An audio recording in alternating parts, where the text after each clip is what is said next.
दोस्तों, क्या सच में लैला बहुत ही काली थी? तो दोस्तों, आज की वीडियो है लैला और मजनू। आपने नाम तो सुना ही होगा, लैला और मजनू का। तो आज की इस वीडियो में हम पूरी हकीकत सुनेंगे।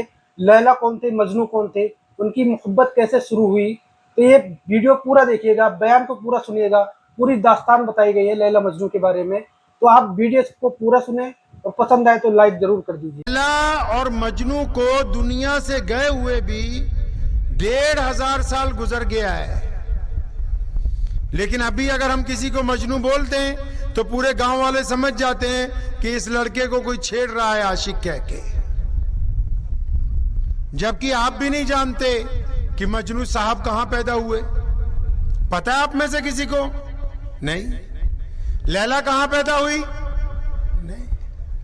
अक्सर लोगों को नहीं पता, लेकिन मेरा कहने का मकसद यह कि इश्क में, मोहब्बत में ये ताकत है कि एक सदी से ज्यादा, कई सदियां गुजरने के बाद भी उन दोनों का नाम इस तरह जिंदा है, और सिर्फ मुसलमानों में ही नहीं, पूरी दुनिया के लोगों में, और सिर्फ भारत के लोगों में ही नहीं, हर एक रंग और जुबान के लोगों में कोई किसी को लैला मजनू कहते तो वो समझ जाते हैं कि मोहब्बत की बात हो रही है। अब वो जो मजनू था उसका नाम कैस था, अरब में पैदा हुआ। याद रहेगा आपको नाम उसका? उसका नाम क्या था? कैस।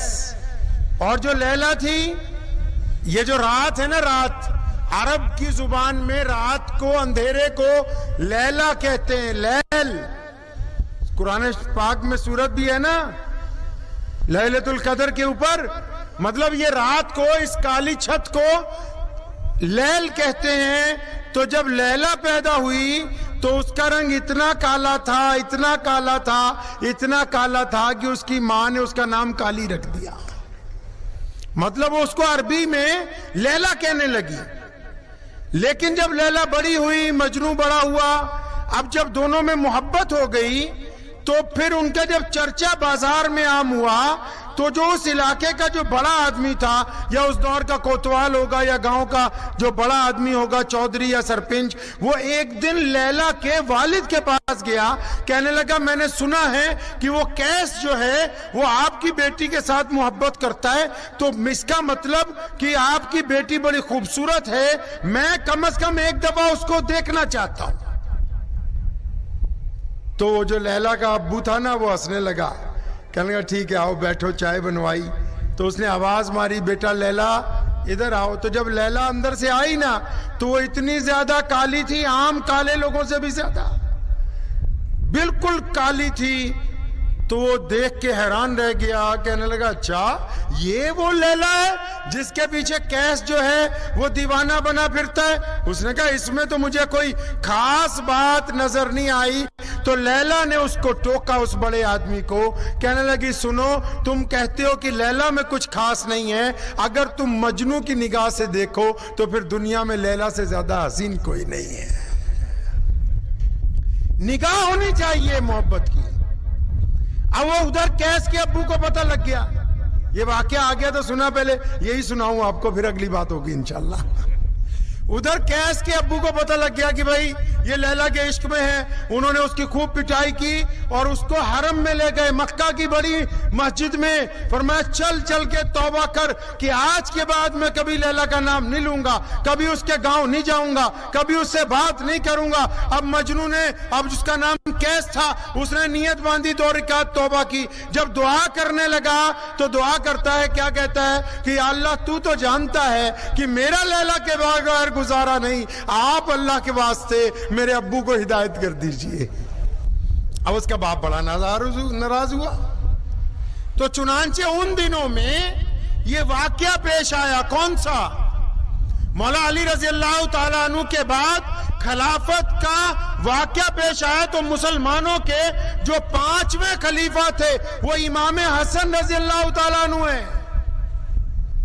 बहुत कम लोग जानते हैं।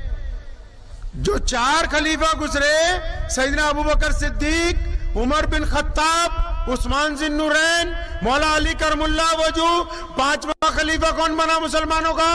सैयदना इमाम حسن رضی اللہ تعالیٰ عنہ وہ خلیفہ بنے تو اس دور میں مسلمانوں میں کچھ اختلاف ہوا. نبی علیہ السلام نے بھی ایک مرتبہ فرمایا تھا کہ میرا بیٹا حسن جو ہے یہ دو جماعتوں میں صلح کروا دے گا. جب امام حسن رضی اللہ تعالیٰ عنہ نے دیکھا کہ اختلاف بڑھ رہا ہے تو انہوں نے خلافت سے استعفیٰ دے کے مسلمانوں میں صلح کروا دی. امیر معاویہ رضی اللہ تعالیٰ عنہ کو خلیفہ بنا دیا. اس دور میں کیا ہوا, ایک دن اچانک قیس جو تھا وہ مدینہ منورہ آیا ہوا تھا.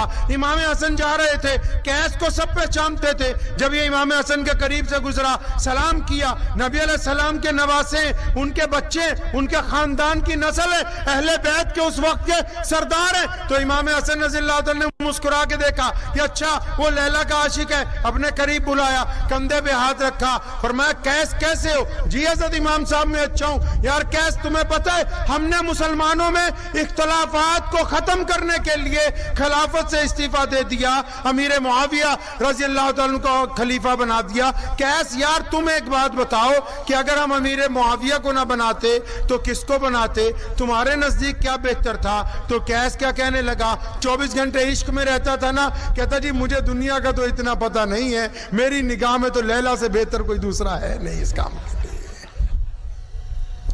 تو حضرت امام حسن نے اس کو کہا انت مجنون.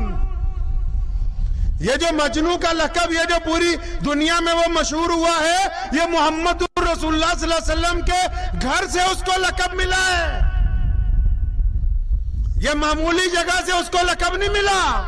یہ جو دنیا آج بھی مجنو کے نام پہ اس کی تعریف کرتی ہے کہ عشق کرنے والا تھا, محبت کرنے والا تھا, یہ محمد رسول اللہ کے گھرانے سے اس کو لقب دیا گیا. اور رسول اللہ کے گھرانے سے لقب کیوں نہ ملتا کہ جب محمد صلی اللہ علیہ وسلم اس دنیا میں تشریف لائے, جس دور میں نبی علیہ السلام کائنات کے اندر تشریف لائے ہیں, وہ دور محبت کا دور نہیں تھا, وہ دور نفرت کا دور تھا.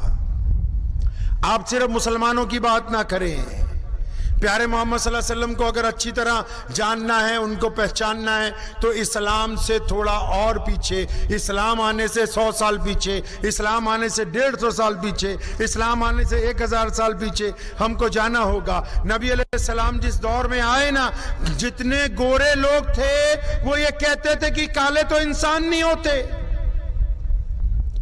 جتنے امیر لوگ تھے وہ کہتے تھے کہ غریب کو تو انسانیت کا حق حاصل نہیں ہے. جو پڑھے لکھے تھے وہ یہ کہتے تھے کہ جاہل تو عبادت کر نہیں سکتے. جن کے پاس زیادہ دولت تھی وہ یہ کہتے تھے کہ ہمارے گھر میں بیٹی نہیں ہونی چاہیے, اگر بیٹی پیدا ہو جاتی تھی تو اس کو جا کے زندہ دفن کر دیتے تھے کہ ہم کو کسی کو اپنا داماد بنانا پڑے گا. اگر آپ کو صحیح معنی میں پیارے محمد علیہ السلام کو دیکھنا ہے تو اسلام سے تھوڑا سا پیچھے دیکھنا ہوگا کہ ان کے آنے سے پہلے دنیا کیسی تھی. ان کے آنے سے پہلے کنواں تھا,